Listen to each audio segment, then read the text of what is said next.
Les principales victimes de la traite au Liban ne sont pas seulement les femmes travailleuses domestiques. Il y a les artistes, il y a les enfants aussi libanais ou étrangers. Et au niveau des artistes, juste pour préciser, que c'est des femmes qui viennent surtout de l'Europe de l'Est, qui viennent avec un visa d'artiste pour travailler dans le domaine du spectacle et pour divertir les clients. Elles se voient souvent forcées à se prostituer. Il se peut qu'elles ne perçoivent aucun salaire tant que l'impresario n'a pas recouvert ses frais réels ou supposés donc de recrutement ou de transfert au Liban. Elles n'ont aucune liberté de mouvement et leur temps libre est contrôlé par leurs employeurs. Les enfants, je ne vais pas trop aussi m'arrêter. Les travailleuses domestiques étrangères sont environ au nombre de 200 000 au Liban, sur une population totale de 4 millions d'habitants. Donc ce chiffre est assez important. Dans chaque famille, nous pouvons dire, dans chaque famille, on peut retrouver une femme domestique migrante. Le manque, ceci est dû à plusieurs raisons, mais surtout à un système social très faible au niveau de l'État. Donc, chaque couple, même les couples qui n'ont pas beaucoup de moyens, peuvent recruter une femme migrante et payer à une agence de recrutement une somme qui varie selon la nationalité entre 2 000 et 5 000 $ et avoir une femme disponible chez eux 24 heures sur 24 qui peut assurer tous les besoins de la famille, que ce soit au niveau du ménage, donc de la garde des enfants et même donc, pour d'autres services. Ces femmes viennent actuellement, en 2011, principalement d'Éthiopie, du Bangladesh, Philippines, Sri Lanka, Népal, Madagascar. En 2011, le ministère du Travail a délivré 185 000 approximativement permis de travail. 158 420 étaient pour des travailleuses migrantes domestiques. Elles ne connaissent pas leurs droits et ne savent donc pas quand leurs droits sont bafoués. À leur arrivée à l'aéroport, leurs passeports sont pas confisqués, sont remis directement à l'employeur qui lui confisque le passeport. Et c'est une pratique très commune au Liban.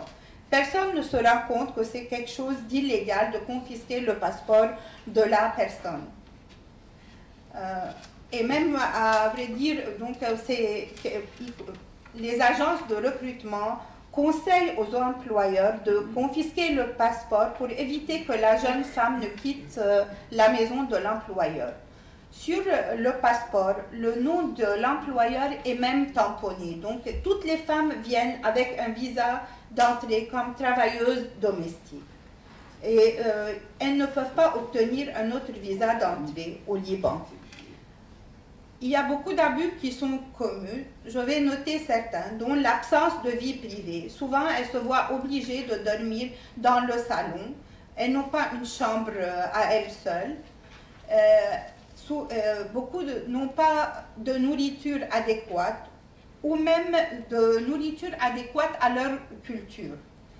Il y a une restriction de mouvement ou de communication avec le pays, mais même aussi avec d'autres ressortissantes du même pays habitant dans le même immeuble parfois.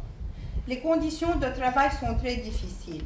La jeune femme doit être disponible à n'importe quelle heure quand l'employeur a besoin de ses services. Elle n'est pas payée par contre au niveau des heures supplémentaires de travail. Souvent, les employeurs ne payent pas les femmes à la fin de chaque mois, et ceci pour obliger les femmes à rester donc sous leur emprise. Il n'y a pas de soins médicaux. Pour obtenir un permis de travail, il y a souvent donc une assurance médicale qui est contractée, mais ces assurances s'avèrent fictives. Donc, et si une personne migrante est malade, elle ne peut pas bénéficier de soins de santé adéquats. La violence morale, physique et sexuelle, parfois, peuvent être présentes. Donc, les principaux facteurs de vulnérabilité des travailleuses domestiques sont trois, effectivement. C'est le système de kafala ou de sponsorship, le processus de recrutement et le manque de protection légale. Le système de kafala, c'est un système coutumier qui lie l'employé à son employeur. Donc le statut légal d'immigrant d'une travailleuse domestique dépend d'un seul employeur. Elle n'a pas le droit de quitter cet employeur et ne peut pas travailler chez un autre employeur si le premier employeur ne fait pas de désistement. Selon ce système aussi, l'employé doit habiter chez son employeur garant. Il y a eu à plusieurs reprises des femmes qui ont été arrêtées, mises en détention administrative parce qu'elles ne logeaient pas chez l'employeur, même si l'employeur avait donc permis aux femmes de dormir en dehors de la maison. Il y a une restriction donc de la liberté de mouvement, des possibilités de communication avec l'extérieur et de la liberté. Ce système vulnérabilise considérablement l'employé qui peut être facilement victime de violences physiques, verbales et sexuelles. Le processus de recrutement est un autre facteur qui renforce la vulnérabilité.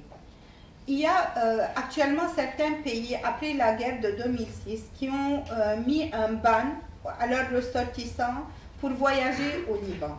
Cependant, ce ban est en train de pousser les femmes à trouver des solutions alternatives pour pouvoir voyager et arriver. Malgré toutes les conditions difficiles, beaucoup de femmes continuent à arriver au Liban. Human Rights Watch a donc fait une étude et a noté qu'une femme migrante chaque semaine meurt au Liban. Donc, juste aussi pour montrer la gravité du problème.